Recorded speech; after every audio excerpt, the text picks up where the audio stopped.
Eu estou dizendo no início. Esse era o objetivo, que a imprensa toda reconhecia. Esta revolução que ocorreu em 64, ela, no curso de caminho, ela se desviou algumas vezes dos seus propósitos iniciais. Identificar, então, esses desvios, para mim, isso ocorreu basicamente a partir de 1968, com a decretação do AI-5. A partir daí, já era uma revolução dentro da revolução. Do tempo em que o senhor andava fardado, distribuindo ordens e lendo relatórios secretos do SNI? Se eu tenho saudade? Meu Deus, eu tenho uma tristeza profunda. Eu não quero nem pensar nisso. Porque eu nunca, por vontade própria, eu quis pertencer ao SNI.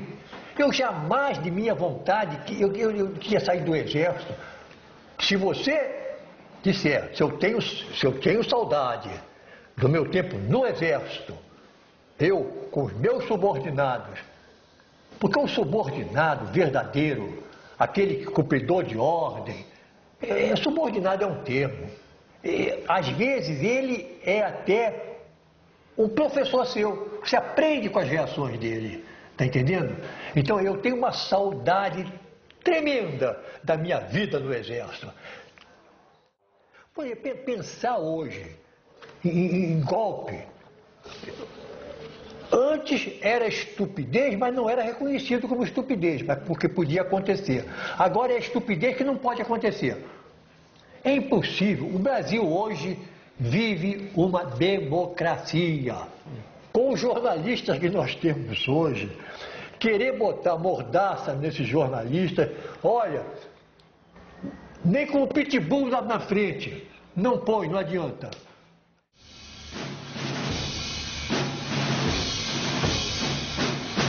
O senhor inspirava medo durante o regime militar. General em regime militar existe também para dar medo? Mas se você, espontâneo no seu modo de agir, com isso você inspira algum medo, e o medo facilita o cumprimento da missão, até é bom. Se a cara feia, somente ela, ajudou para cumprir a missão, bendita a cara feia.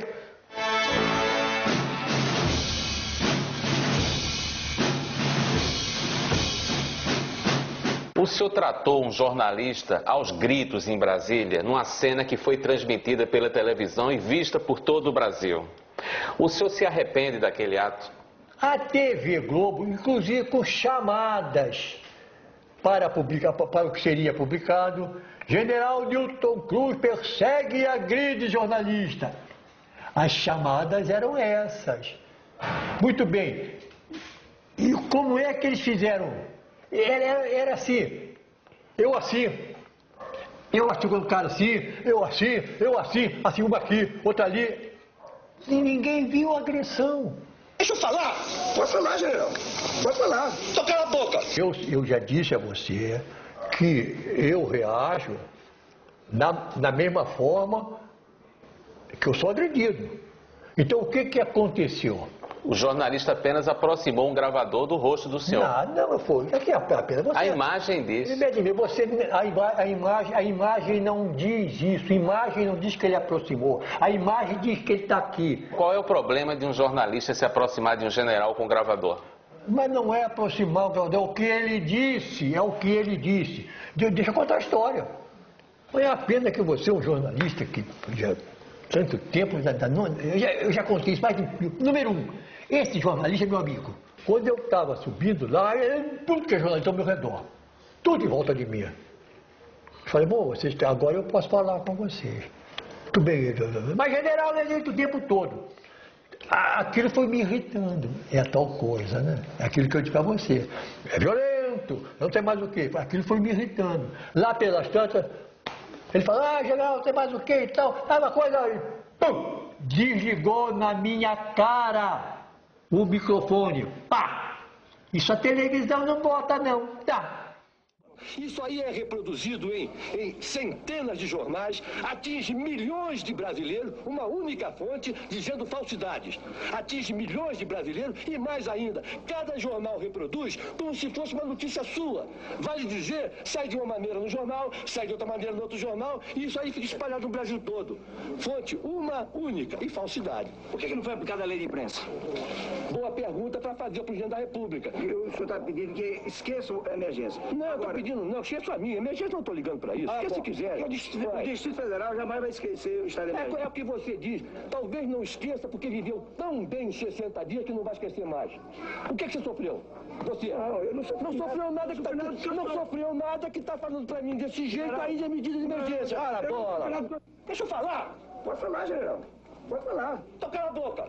Brasília, pacata e ordeira. Brasília, desliga essa droga, então. Como repórter da Rádio Jornal, que me fica tirar o empurrão do general. Deixa eu falar aqui. Olha aqui, garoto. Olha aqui.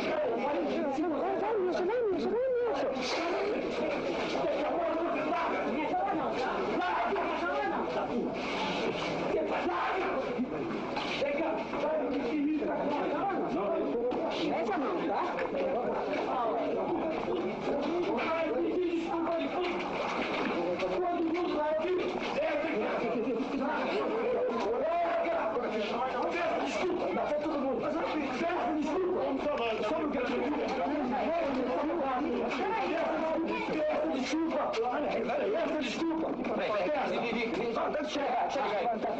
Aí eu falei, desliga essa droga, desliga minha boca. E ele saiu, os outros ficaram. Mas aí é que veio a volta dele. Ele foi, e foi falando. Ele pegou, ele ligou, aí saiu. Como então, eu fui agredido pelo general de Cruz, não sei mais do que e tal. Eu falei, vem cá, menino, vem cá. Ele saiu falando publicamente que tinha sido agredido por mim, falando no gravador dele. Aí eu falei, você vem cá, você disse, você me ofendeu publicamente. Você vai agora se desculpar publicamente.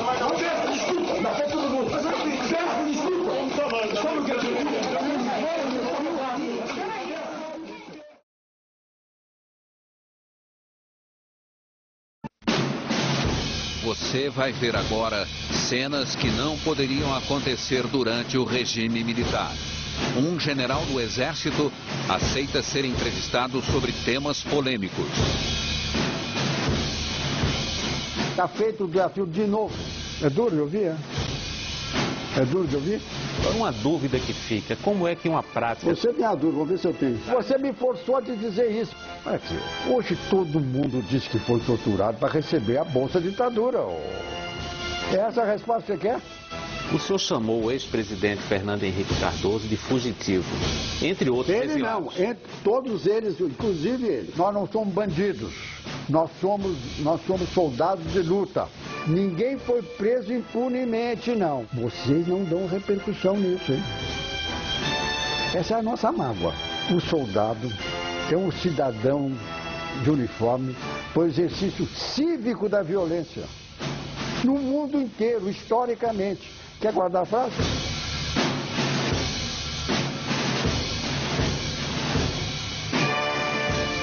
Leônidas Pires Gonçalves ocupou o posto de chefe do Estado-Maior do Primeiro Exército no Rio de Janeiro.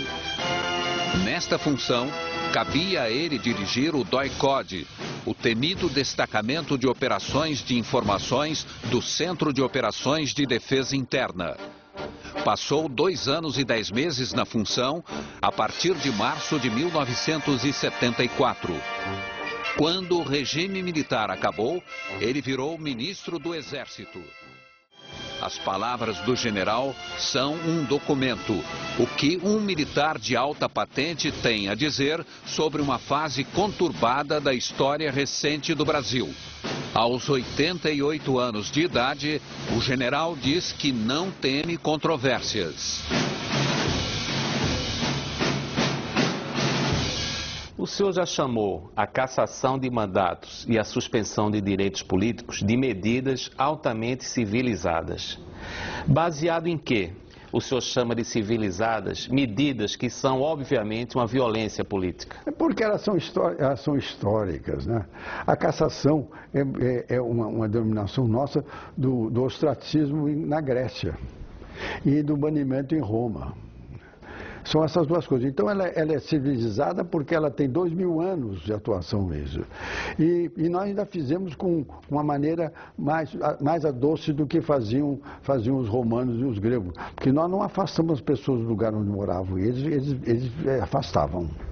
Mas os exilados foram obrigados a sair do Brasil. Nós não tivemos exilados no Brasil, nós tivemos fugitivos, né? Pode ser dura a minha palavra, mas eu não acho que nós tivemos exilados no Brasil. Nós não houve um decreto de exilar ninguém. Depois que fizeram algumas coisas, quiseram ir embora, então nós continuamos banidos. Eles quiseram ir embora para aqui, para lá, para colar. Viu? Pegaram um avião e saíram por aí, né? Não. Eu acho o seguinte, porque a palavra exilado também não serve para eles. Porque está escrito exilado é alguém que recebe um documento do governo exigindo o afastamento dele. Esse documento nunca houve. Como é que você quer taxar eles, então? Não uma sugestão. A minha sugestão é que é fugitivo. Nós, depois, olha aqui, nós temos um grande orgulho do nosso faro, porque depois, olha, o que aconteceu na Rússia, o que aconteceu em todos os países de origem comunista, aquela mortandade... Vocês nos acusam da esquerda, viu? Eu não sou representante da esquerda. Você tem um livezinho, não tem, cadê? Tem um livezinho, né? A gente dele. Você se esquece. Quantos milhões matou o Stalin? Quantos milhões matou o Khmer Vermelho? Quantos mil matou o Fidel Castro aí nessa ilha dele? Então essa história de tortura, você vai me perguntar se existiu? Bom...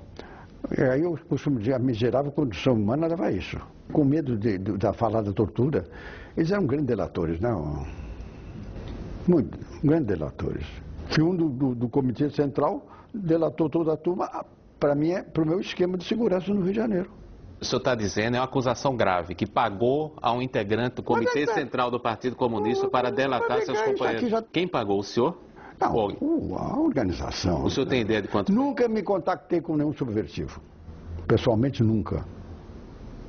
Isso não era minha missão. Minha missão é dirigir o órgão que faz isso. E quem foi a ideia de pagar? O senhor está falando foi minha. Porque fui militar na Colômbia e aprendi que lá eles compravam todos os subversivos com dinheiro. E eu, quando propus isso ao Doicode, ele dizia, não, mas general, não é isso, não é isso. Ele, então, foi preso e ele mostrou o dia que ia ser a reunião, aquela de São Paulo, que eu sabe muito bem, da casa da Lapa. Foi ele que deu o dia e a hora e tudo, por 150 mil, entregue para a filha dele em Porto Alegre. Houve outros... Dois antagonistas se encontram, você pode esperar tudo, Não se esqueça que essa gente que fala muito em tortura, como se nunca tivesse torturado ninguém.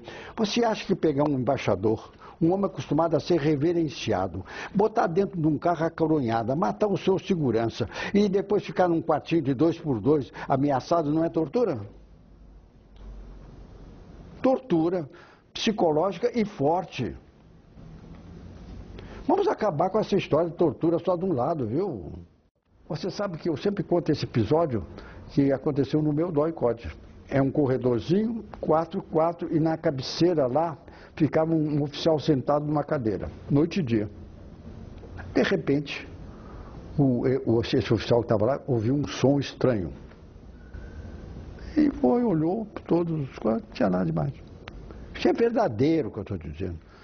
De repente ele viu um som maior.